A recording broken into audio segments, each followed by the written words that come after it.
Good afternoon. Welcome to Artist Spotlight on Life 97.5, where we chat with a gospel artist wherever they may be around the world, gospel Christian artists using his or her voice to glorify God and proclaim Jesus Christ. I'm Krista J. Paul, and it's my honor today to share Artist Spotlight as we hear from Dominique Side, recording artist, and so much more. She's also the co-owner of Vegan Bay Music Group and Vegan Bay Studios, a multimedia complex there in Houston, Texas. Hello, Dominique. Welcome.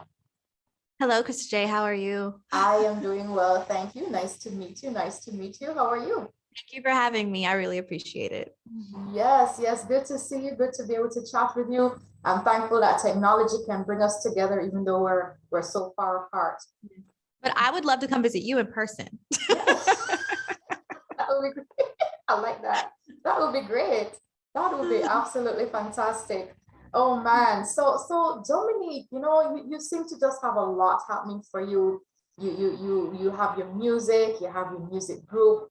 I would love to be able to hear about Dominique, the girl growing up, and what led you here. So tell us about yourself. Oh man. I was born in Biloxi, Mississippi. And we moved to Houston when I was about 8. So I was raised here in Houston, Texas. And my mom, she was in the military, and she in the healthcare field, worked at the VA, the Veterans Administration, a medical center. And one of the things that she did almost right away was put me in every program that they had. So, if I didn't think I wanted to sing, I found out very quickly that ultimately it was either going to be medicine or music. And, here we are, and no medicine in sight. But, I sang off and on over the years in different areas, church and school programs and school choirs and R&B groups and, whatever opportunities came along that seemed to fit at the moment. I took a step back maybe 10 or 12 years ago when my kids were really little, because performing was putting a strain on my family life. So now my kids are teens and older, and, it was time for me to revisit this dream of mine. That's amazing. That's good. We hear, I'll get a little more into that aspect, because, we hear so much of that with women, but I'll get into that a little bit more. So you were involved in music from a young age. So how did you train your voice? Did you actually study music, or was it just a part of learning as you go along? Well, one of the things that my mother did when we first moved here was, get us involved in different lessons. So she put me in voice, and she put my sister in piano.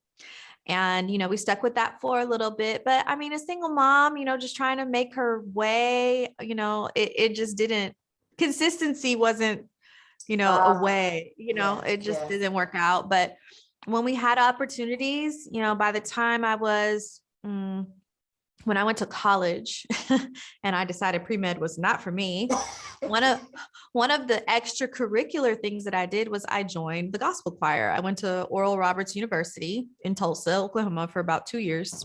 And I joined the gospel choir. And when I joined that gospel choir, I realized that, oh, wow, this is something that I would actually really love to do. But I was thinking, do I want to do it only in church? Do I want to make a career out of this? And when I came home from college, I met up with a couple other girls, and I say girls, we were like 19, 20, and they already had an R&B group and wanted another member. And so I joined, and, I did things like audition for American Idol and all that kind of stuff. All right. But, mostly being around other people who were trained or who knew, because, there was a girl in the group who I felt like had a scale in her head and perfect pitch. She could teach us anything. And I was not that person. Right. You know what I'm saying? I loved harmonies and I loved the way they sounded, but I was never going to be the person to give anyone their part. And I was going to need to be reminded of mine 50 times. But I enjoyed it, and being around people who were more skilled than I was just sharpened me. That's fantastic. So that even underscores the importance of being around people who can sharpen you, because you know iron sharpens iron, and I'm sure you would have been able to use your strengths as well to sharpen them in some other way. For sure. So now, having gone through that, what are some of the lessons or main lesson that you would have learned in all that time period? So one of the things that I learned was, if there's something in particular that you want to do, surround yourself with the experts in those areas. That there's not a whole lot that you can really do completely on your own. And it takes a team usually to realize big dreams. There's nothing wrong with leaning on people who are more skilled or knowledgeable in certain areas than you. And ultimately, when you realize that the leaders of most movements or companies or innovation, they're an expert in one thing, but they're very much aware of what they're not capable of executing. So they surround themselves with the people who are more capable in those areas. So they, one, don't have to spend time learning and becoming expert in multiple things. And then two, don't have to operate in spaces where they're really not going to be efficient or happy.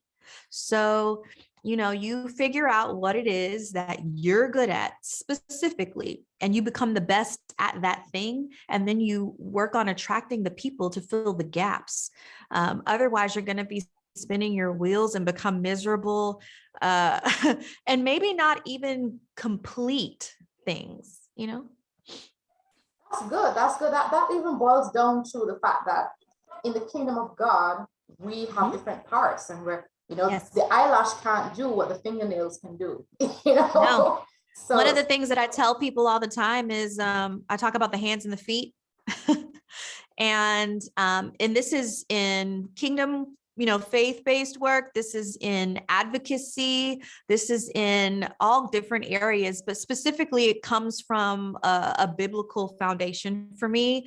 I realized that the busier I got, or the more successful in business I became, that although there were so many causes and so many platforms and so many things that I wanted to be involved in because I'm passionate about several things, I'm only one person.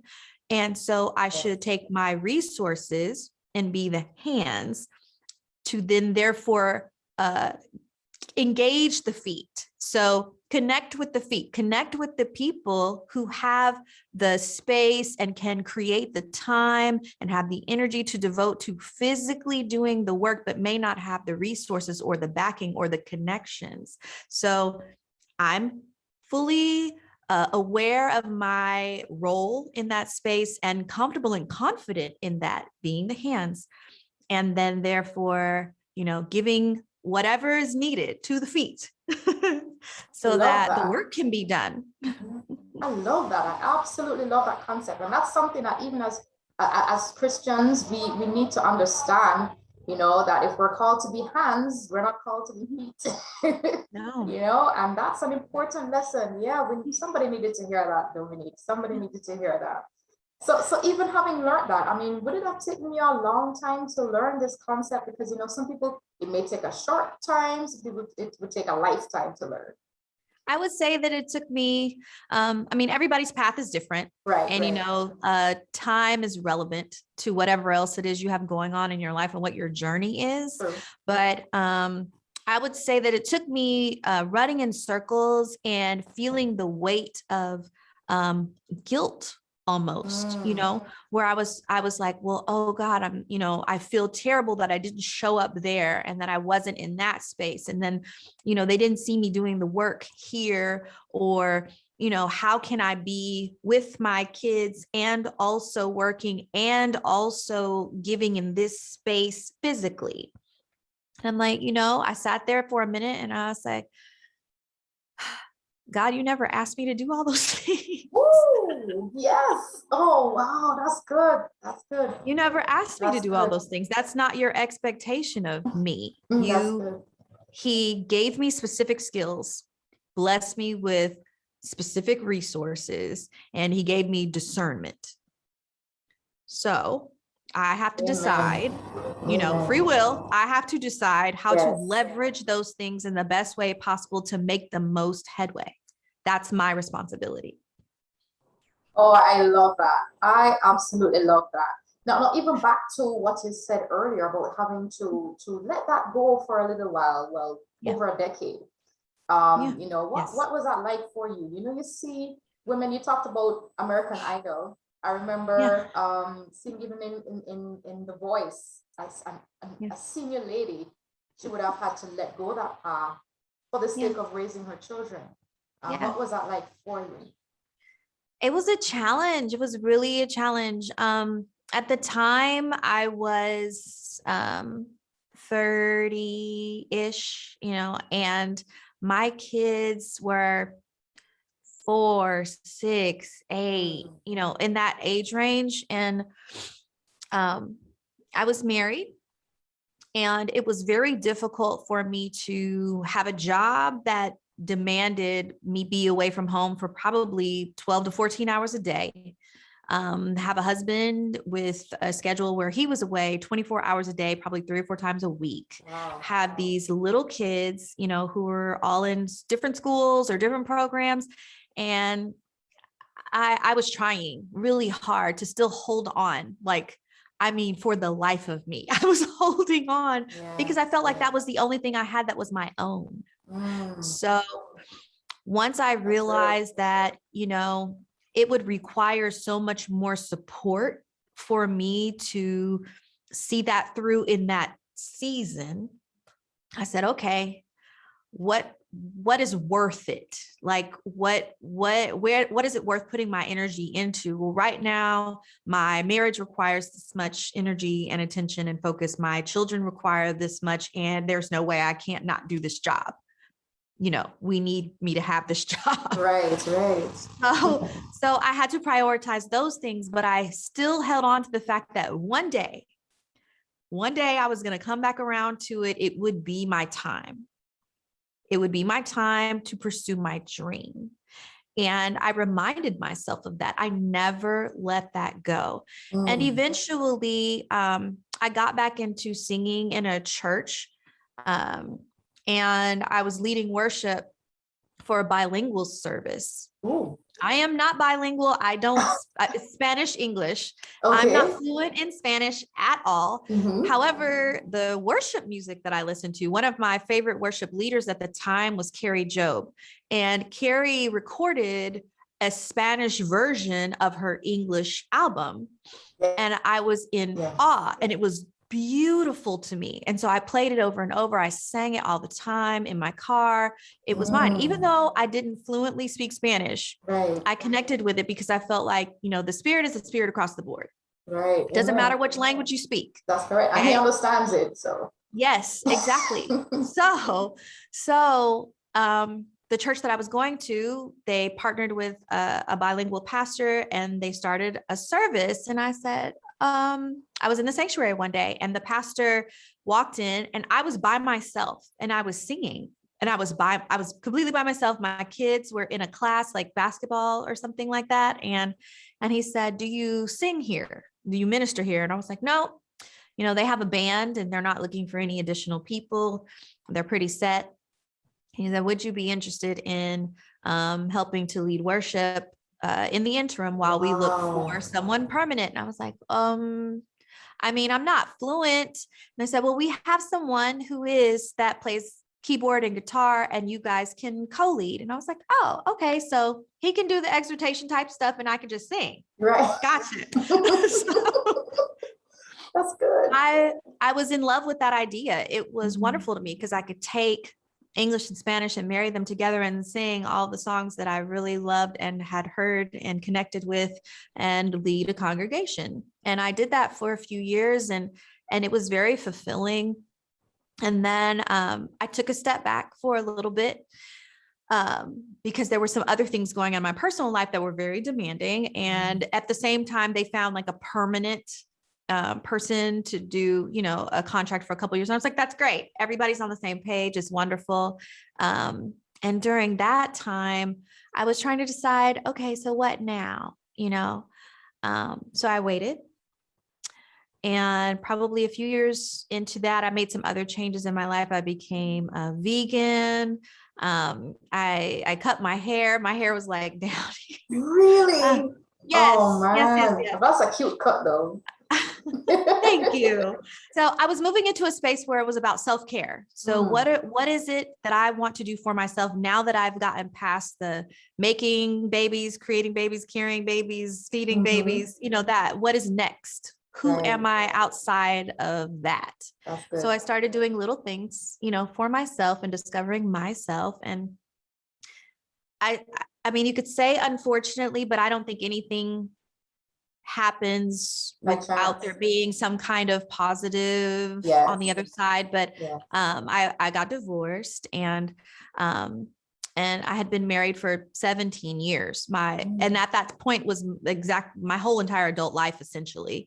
right. So then it was time to figure out, well, who am I outside of that role? Because I don't know. I've never not been, an adult that wasn't a wife. Right, right, so, right. Mm, so wow. I dug into my businesses and I met my now business partner, and we had sort of like a vision casting type meeting. Mhm. I was content in what I was doing. I had already 2 businesses going, um, 3 actually. One was newer than the other 2, and I was managing them just fine. My life was pretty low key ish. I was busy a little bit, but I had it under control. There was the system, no big deal. Right. He's like, "Are you doing what you want to do?" And I was like, "What do you mean?" Like, I love the things that I'm doing. Am I doing what I really want to do? I mean, there's more. Mhm. For me, there's always more. Right, And right. so I looked at him and I said, music. I really want to get back to music. And I didn't realize that he had stepped away from music around the same time that I did.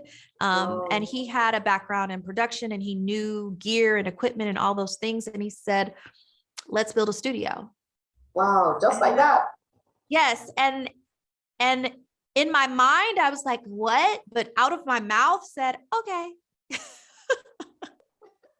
And I wasn't even sure how I said it so easily. Mm, But I did. And by, I want to say 3-4 months later, we were opening the very first room wow, that's in good. this office building, our Studio A that we call it. But we opened that in January of 2020.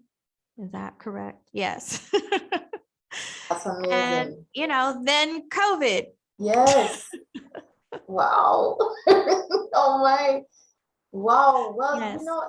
it's just amazing to see how God orchestrates things. Your Yes. business partner just saying, let's open a studio. And so that was then the beginning of Vegan Bay Vegan Music Bay Group. Music Group. Yep. And Vegan Bay Studios. And You know, studios in Houston. yes. And essentially Vegan Bay Music Group was never supposed to be more than he and I. Like it was literally just create an imprint so that I could do music on my own terms. He could also, and we were just going to create amazing music. But when we opened the studio, and then COVID, Mhm. quarantine happened, and everybody had to switch gears, and nobody could Yes. perform. And so we got a request to produce a virtual concert, probably 3 months into the whole, lockdown situation. Right. And people were free to move around at that point.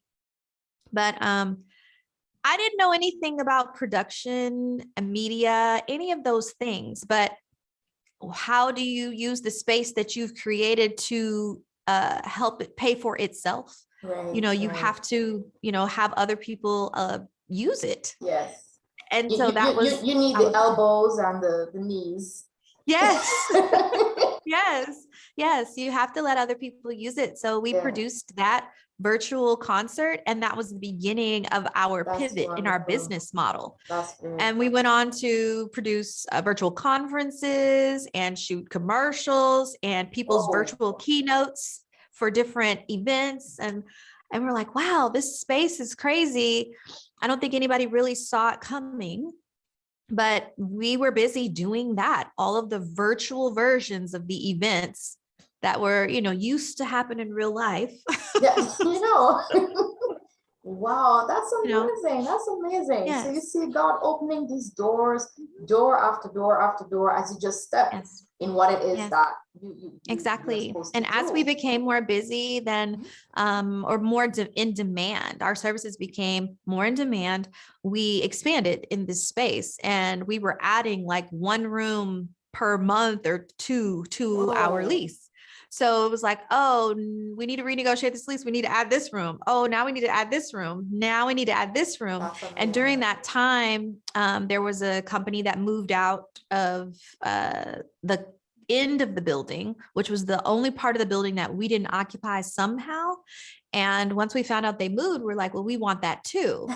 And we took that over and we created a theater and another studio. Oh, I love that. I And love an that. yes, an outdoor patio space. And That's good. That's um, good.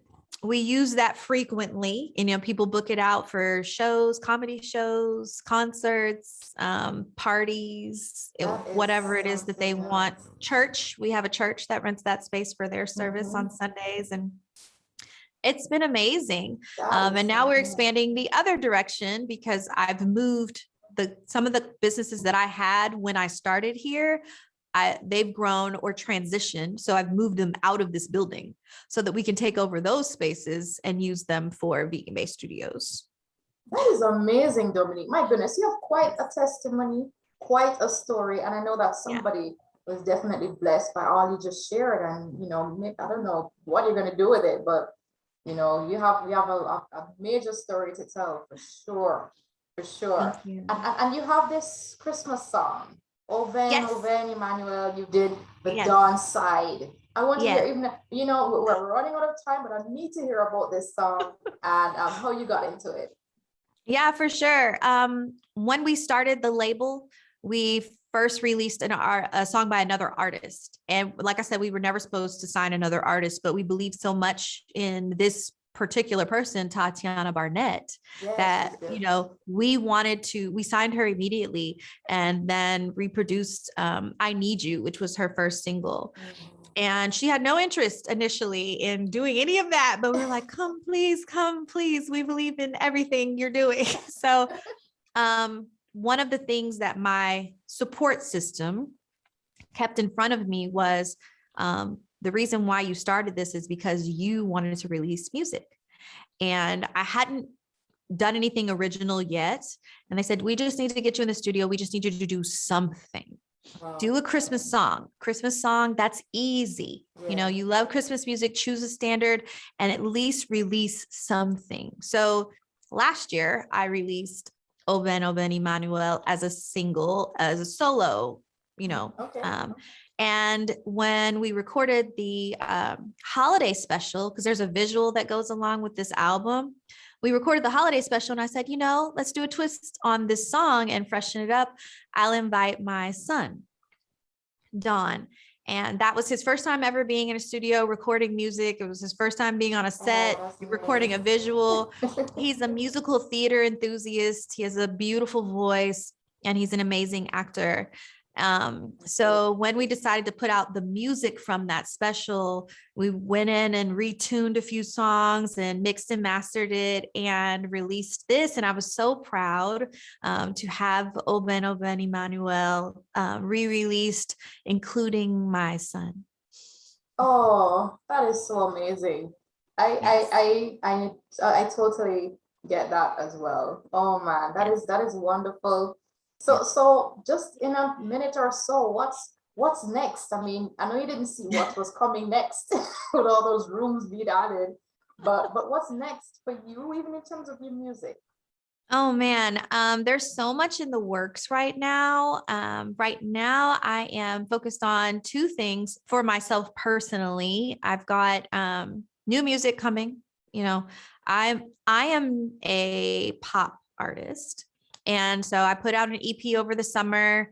And that did really well. We're pushing that, but I'm also working on recording new music. Nice. And we also have the collective, which is who we released on the holiday project. So we did Sustainer last year in April, was a full album. Then we did this holiday project that we released. We'll have something coming again Good. in first or second quarter of this upcoming year. And one of the main things about the collective is it's Anthony and I's project that we put together to showcase singers from different genres who want to share their faith.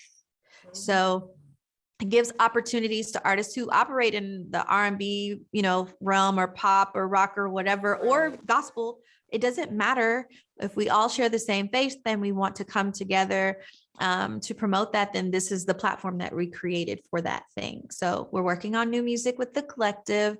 I have a company called The Luxury Vegan, and it's a lifestyle company, concierge type consultancy, where I help people, the thought leaders of the world, transition to veganism.